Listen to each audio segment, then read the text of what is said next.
मलाई टक्क लाएर होइन आलुको भुजिया अनि आलुको भुजिया बनाउने अनि त्यहाँबाट गोलभेडाको अचार खुर्सानी लसुन अनि टिमुर राखेर पिसेर खाने एकदम इच्छा है गाइस। आलुको भुजिया अनि यो आलुको चाहिँ अर्कै एउटा रेसिपी दिनु छ आलु काउली। यो पनि तपाईँहरूलाई पनि अहिले यो सबै फाइनल त अहिले पछि देखाउन सक्छु है गाइस। हो आज मलाई चाहिँ यो ग्रिलिङ आएर चाहिँ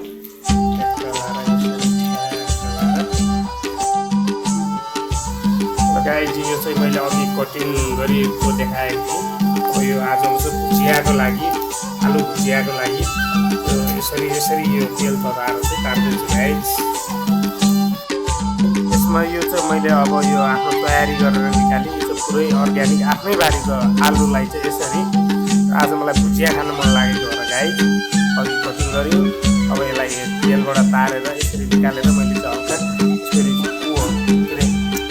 नुन खुर्सानी तिनीहरू सबै राखेर गाइस आज मलाई खान मन लागेको र गाइस तपाईँहरू पनि सिधै जानु होला खानामा यदि खान मन लागेको छ भने। फाइनली त मैले अझ देख्न बाँकी छ गाइस। ल गाइसहरू यो अघि मैले यो आलु कटिङ गरेर तेलमा तार्छु गाइस होइन। अनि यो चाहिँ सबै हाम्रो चाहिँ यो आफ्नै बारीको अर्ग्यानिक लसुनदेखि लिएर अब म आलु काउली बनाउन गइरहेको छु गाइस। पहिला यो काउलीलाई चाहिँ मैले हल्का मनतातो पानीमा बसाएको छु र यसलाई जति पनि चाहिने सरसामानहरू सबै पहिला रेडी गर्छु म चाहिँ। अनि त्यसपछि बनाउन लाग्छु है गाइस। गाइस यसमा चाहिँ टक्क अब मैले चाहिने अनुसार तेल राखेँ। तेल तातेपछि यो लसुन खुवाएँ पहिला र गाइस। त्यहाँबाट यसमा मैले हरियो खुर्सानी खुवाएँ गाइस।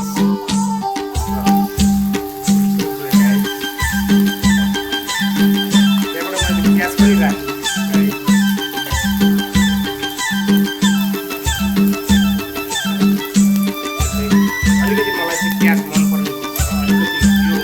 अनुसार राखेको गाइस स्वाद अनुसार राखेको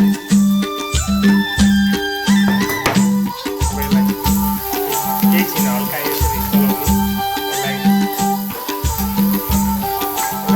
चलाइसकेपछि गाइस अदुवाको पेस्ट अलिकति राखेको। अदुवाको पेस्ट चाहिँ 1 चम्चा स्वाद अनुसार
गाइस। यो चाहिँ अघि मैले सबै चिज राखेर अहिले एकदिनसम्म यो रातो हुने अवस्था रहेछ। अब यसमा मैले अब हल्का धनियाँ छरेँ गाइस।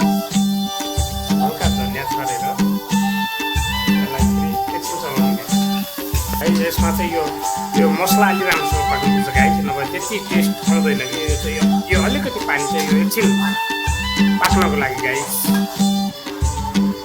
ल गाइस यो चाहिँ मैले यो फ्राई गरेको आलु यो बनाएँ अघि सबै मरमसलाहरू रेडी गरेर अब यो राखेर एकछिन त्यसरी चलाउने हो गाइस। ल गाइस अब यसमा चाहिँ यो अघि हल्का मनतातो पानीमा बोइल गरेको काउलीलाई टक्क यसरी राखिदिने गाइस।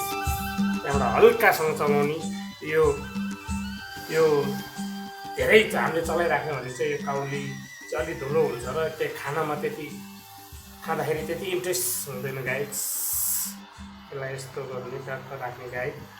अब यहाँ हेर्नुहोस् है यसलाई गर्नको लागि चाहिँ यसरी चलाउने गाइस। ट्याक्क लाएर अब यो कलरलाई ट्याक्क मिलाउनु।